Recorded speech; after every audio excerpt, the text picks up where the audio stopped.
Hello, my name is John Lande. I am a retired law professor at the University of Missouri Law School Center for the Study of Dispute Resolution. This is the first of 4 lectures talking about basic skills that lawyers need to do with virtually all their cases. So I'm going to go through these one at a time here. The first lecture, this one, is going to talk about how lawyers can work well with clients and counterpart lawyers, also known as the opposing counsel, the lawyers representing the other side. The second lecture will talk about using litigation interest and risk assessment procedures, which we use the acronym LIRA, with clients. The third one will talk about using LIRA in negotiation with the other side. And the fourth lecture will talk about how lawyers can help clients make decisions, which is really lawyers' central role, is to help clients make decisions about how they're going to handle their matters. I am an American law professor, and I mostly know about legal practice in the United States, and these lectures are going to be based on experiences in the United States.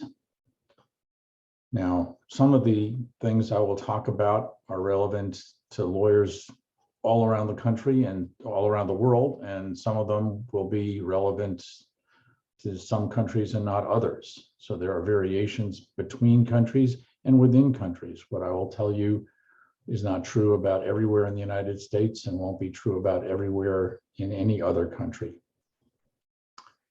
You will get a copy of this PowerPoint with links to more information. You can tell the links because they are underlined and they are in blue. So here we go. First, I'm going to tell you a little bit about me. I graduated from law school in 1980. I practiced law and mediation for a number of years. I got a PhD, a doctorate in sociology of law in 1995. And I taught at the University of Missouri since the year 2000. I've been retired, but I'm still active, still write, still give presentations, and I regularly blog on this indisputably.org blog. And here's an example of a link that you can click and go to the blog there. So here I'm going to tell you a secret about law school education, at least in the United States. There's what educational experts call a hidden curriculum, things that aren't explicit, things that are implicit. And in this case, these are things that are wrong, that are misleading. So one of the basic premises of legal education is that legal rules are the most important factors in disputes. And in the United States, law students learn by reading reports of decisions by appellate courts, which suggests that those are the cases where most cases are resolved, and those are the most important cases and decisions. American law professors sometimes like to say that thinking like a lawyer is really predicting what the courts will do in a particular case. The assumption is that winning a case is the only or most important thing for lawyers and for parties, that it's all about the money. Plaintiffs want to get as much money as they can. Defendants want to pay as little as they can. Lawyers and clients have the same perspectives. In American legal education, there's relatively little attention to client perspectives. And as we will see, clients often have very different perspectives from lawyers. And clients are mostly invisible bystanders in their cases. Again, they're almost invisible. Our law school, the cases rarely discuss what the lawyer's perspectives are.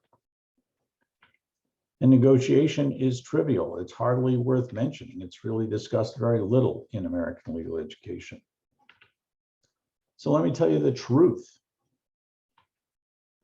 Legal rules often are not the most important factor in resolving disputes. Other factors are often more important. Most cases are not decided by appellate courts or even trial courts. At least in the United States, we have a very low trial rate. Most cases are dismissed, or actually most cases are settled.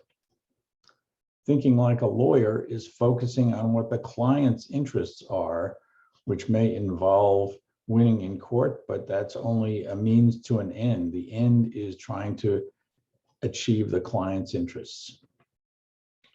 And for clients, winning often is not the most important goal. They may have lots of other goals. And for them, it may not be only about the money or mostly about the money. There may be lots of other considerations. And lawyers and clients often have very different perspectives. And clients are the central actors in lawyers' work, not judges. And lawyers negotiate much more than they appear in court. Now, we're going to talk a lot about problems with litigation, but I want to start off by describing how litigation provides many important benefits. Of course, in litigation, some disputes are resolved directly. The court will make a decision, and that's the resolution of a case. Courts and litigation provides a structure promoting settlement, provides an opportunity for lawyers and parties to exchange information and to engage with each other. And courts often encourage parties and lawyers to settle. Litigation provides a standard for considering settlement. People think about what they might get if the court makes a decision, and that affects what they will or will not be willing to accept in settlement. And litigation promotes justice. It can deter potential lawbreakers if they're afraid that they may wind up in court and the court may rule against them. Litigation can hold individuals and entities accountable for their wrongdoing, and it can provide legal remedies for people who have been harmed. And in many countries like the United States and the United Kingdom and others, litigation helps develop legal doctrine, judge-made rules, or case law, where based on the cases that the courts are deciding, they may develop new or refined legal rules. And while litigation has many benefits, it also has risks. Parties obviously can lose in court. And even if they don't lose, they have great uncertainty about what the result will be if they go to court. They can incur a lot of expensive tangible costs, legal fees and expenses for going through the litigation process. And they can incur many intangible costs of just going through the litigation process. Litigation is very stressful. It causes delay in resolution of issues. It can harm parties' reputations. It can impose opportunity costs and many other intangible costs of just going through the litigation process. And in this next lecture, I'll focus on the parties' intangible costs, which often are ignored or discounted. Now, in the United States, people talk about negotiation, settlement, mediation as alternative dispute resolution. In fact, at least in the United States, trial is the real alternative dispute resolution. In American federal courts, only about 1 to 2% of cases, lawsuits, go to trial. And we have state court systems as well, where the percentage of cases going to trial is somewhat higher, but still a very small fraction. Most cases are resolved through settlement or other means. Now, here is a quote from a law review article that talks about the cases that do go to trial. And the law professors say, tried cases are typically high risk, all or nothing cases, cases with unusual facts or intransigent parties, cases that defy compromise. Their outcomes, by comparison with ordinary workaday settlement cases, are costly, unpredictable, and sometimes bizarre.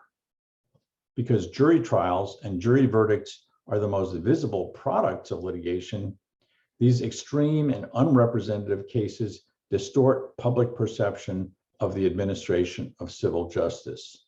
So trials are unusual, bizarre cases, according to these law professors, and they're right. And only a fraction of trial cases are appealed, and of those, only a fraction are decided with a written opinion. So if you are focusing on appellate case decisions, at least in the United States, you're looking at only a very tiny fraction of lawsuits and legal disputes.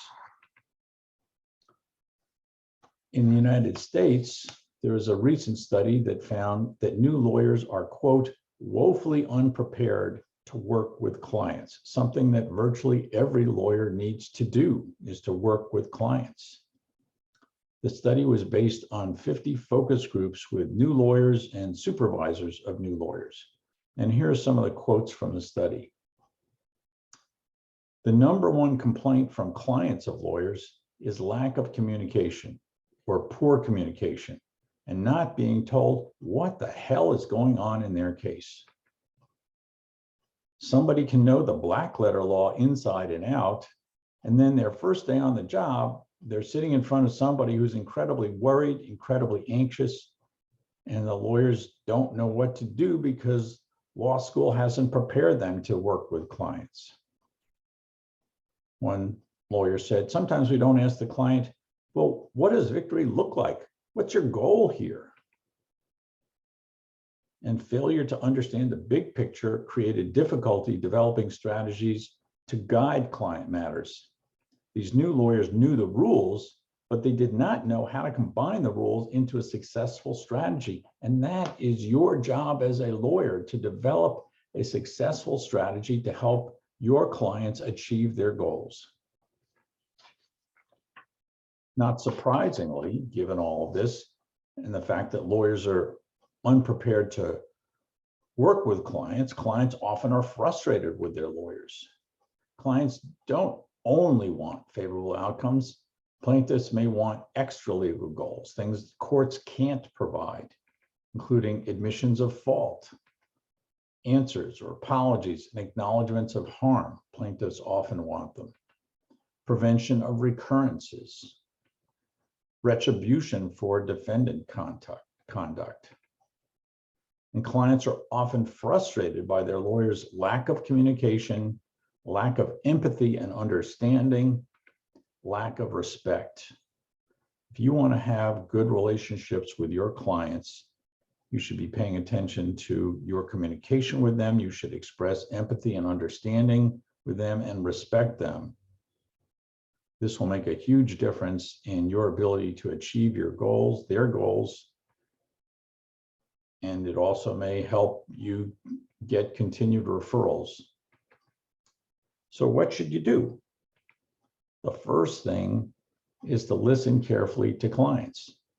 Now, this may seem obvious. Ever since you were a little kid, you were listening, hopefully, to other people. But it's very easy to ignore them, especially if you're a lawyer and you think you know the rules and what should happen. Many clients feel that their lawyers aren't listening. Listen to your clients. Ask your clients what they want. Don't just assume that they want to win or get a good financial outcome. That may be part of what they want, but they may want other things which may be as important. Pay attention to what's actually important to them, even if it's not legally relevant. Unfortunately, many lawyers just ignore clients' stories if they aren't describing what the lawyers consider to be legally relevant facts. Now, this is important for two reasons to listen carefully. One is that you may find that there actually are some facts that are legally relevant that don't seem to be. And even if the facts aren't legally relevant that the clients are telling you, if you don't listen to them, you're sending a message that you really don't care. And clients don't like that. Nobody likes it if they're telling someone something and the person doesn't seem to want to listen or care. And so you should be assuring your clients that you do care about them and you're going to work hard to achieve their goals. You should state this explicitly and also just in the way you deal with them. You should also prepare your clients to be realistic and recognize that they may settle if they decide to do so, and you can help them make that decision. And that's what this series of lectures is designed to do, is to help your clients decide what to do, whether they want to negotiate and settle, whether they want to go to trial, or they want to do something else. Now, part of the problem has to do with the fact that all humans have biases, cognitive and motivational biases. Your clients have them and you have them. They're unconscious mental shortcuts that can cause bad decisions. And of course, your job is to help your clients make good decisions. So you want to identify and work through biases that can harm decision-making. So here are just a few that can affect legal cases. One is called naive realism, which is when someone assumes that the world is as one sees it. So clients may assume that judges and the other side will see the world exactly as they do. In fact, people generally have very different perceptions, but there's an assumption, this bias of naive realism, that people are seeing the truth and everyone should see the same truth that they do. A second bias is a zero-sum bias, assuming that one side's gain is the other side's loss, and it's impossible to have a result where both sides are somewhat better off. Anchoring is a bias where someone focuses on an irrelevant factor. This may be illustrated by plaintiffs where one makes a very high initial demand, and then in negotiation, the plaintiff's demands are reduced, but the clients anchor on the initial demand and feel that they have lost a lot because they're not getting the initial demand, which they think that they're entitled to. Related to that is the sunk cost bias, trying to recover past time and money spent in litigation. So if someone has spent a year in litigation, they may feel that they need to go on to justify and vindicate all the time and money they've invested in litigation. But that's not possible and it's not helpful. They have to make decisions about what to do going forward. Hindsight bias, a very common bias where people see how things are in the present and assume that everyone, and particularly the other side, saw it exactly the same way as they do now. And of course, we know that that's not true, and yet people often have this hindsight bias. People are often overconfident. And partisan role bias is when lawyers take on their clients' biases. Another problem is what we call the prison of fear. Sometimes lawyers get trapped in a prison of fear, preventing negotiation, and they worry that the other side will think that a suggestion to negotiate is a sign of weakness.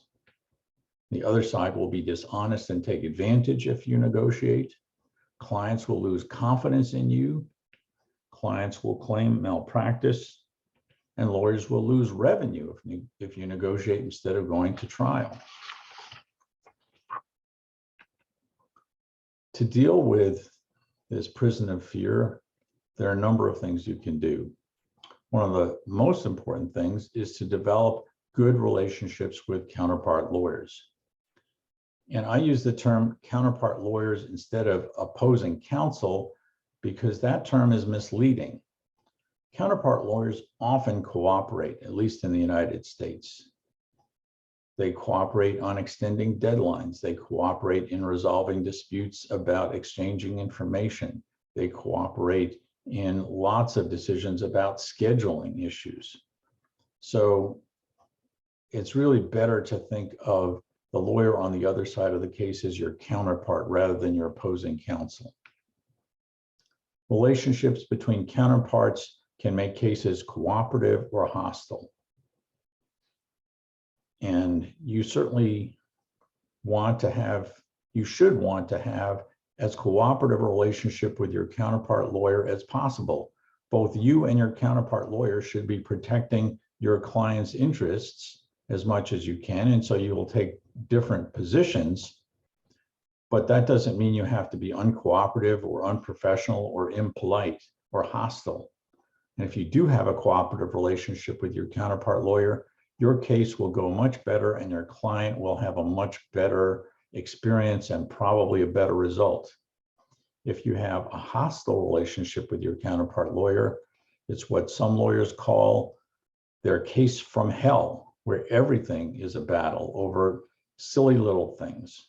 So you want to try and develop a good cooperative relationship with your counterpart lawyer. And you can do that. And if you do it, it can benefit clients. And so what can you do to develop good relationships with your counterpart lawyers? Get to know each other personally at the beginning of a case, particularly if at the case where you don't know the other lawyer.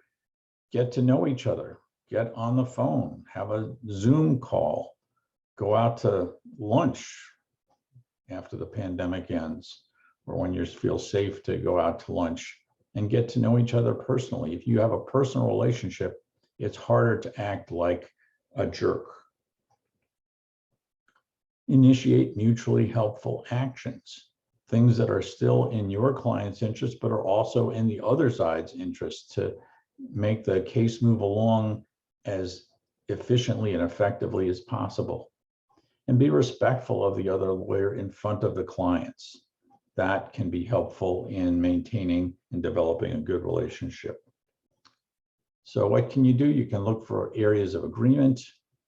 Be genuinely curious about other lawyers and other parties' perspectives.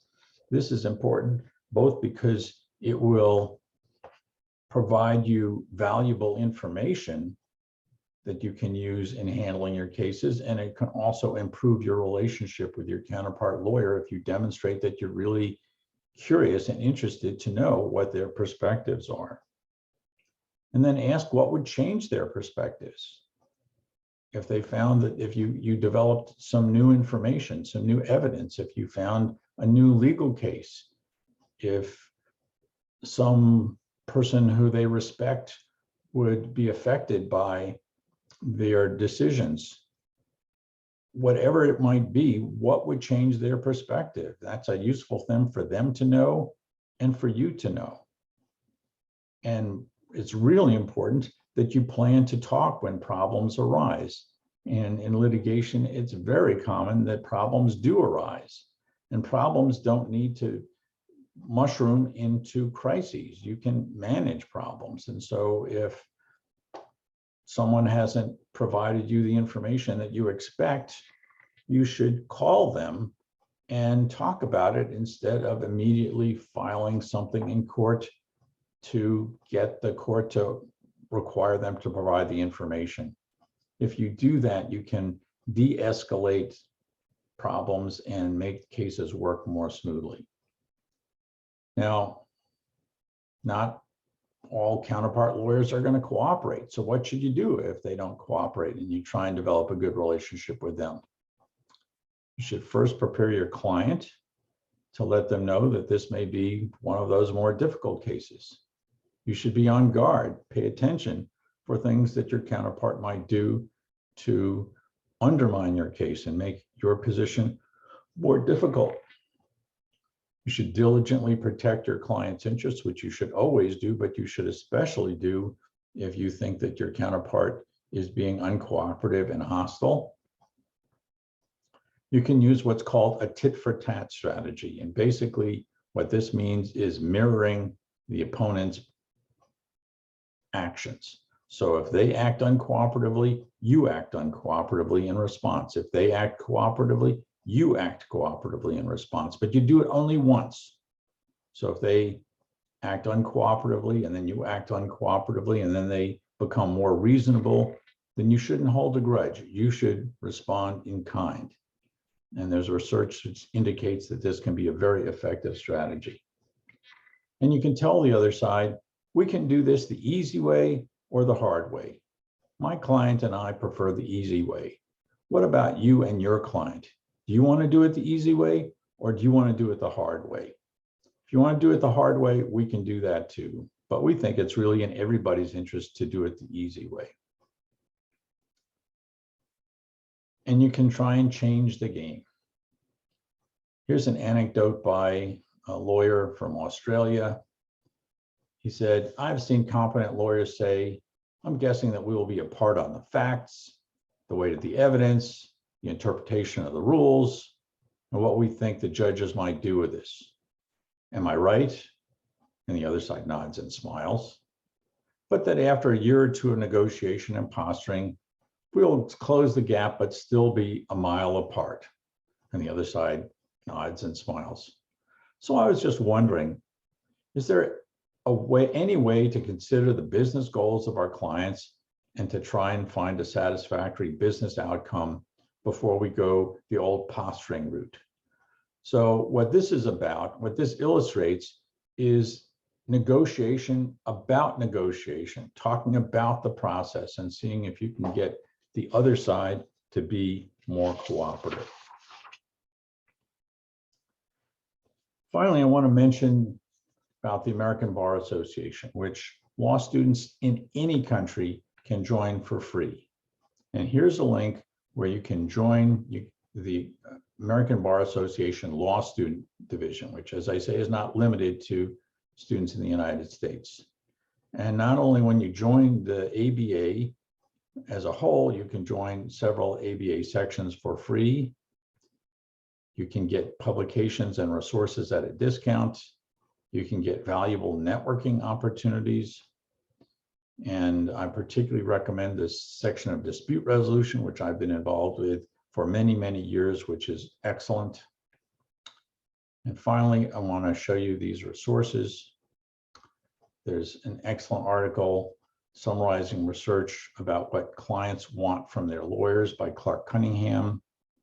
There's a book by Marjorie Corman Aaron, Client Science Advice for Lawyers in Counseling Clients Through Bad News and Other Realities. One of the things that lawyers often have to do is give their clients bad news. And this book is based on empirical research about the best way to do it. The next one is an article that I wrote about good pretrial lawyering, planning to get to yes sooner, cheaper, and better. It's based on interviews I did with lawyers, good lawyers, about how they handle their cases.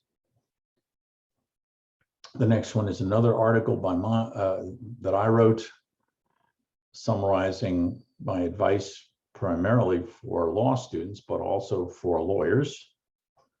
There's a book that I wrote called Lawyering with Planned Early Negotiation, How You Can Get Good Results for Clients and Make Money, which I think is self-explanatory.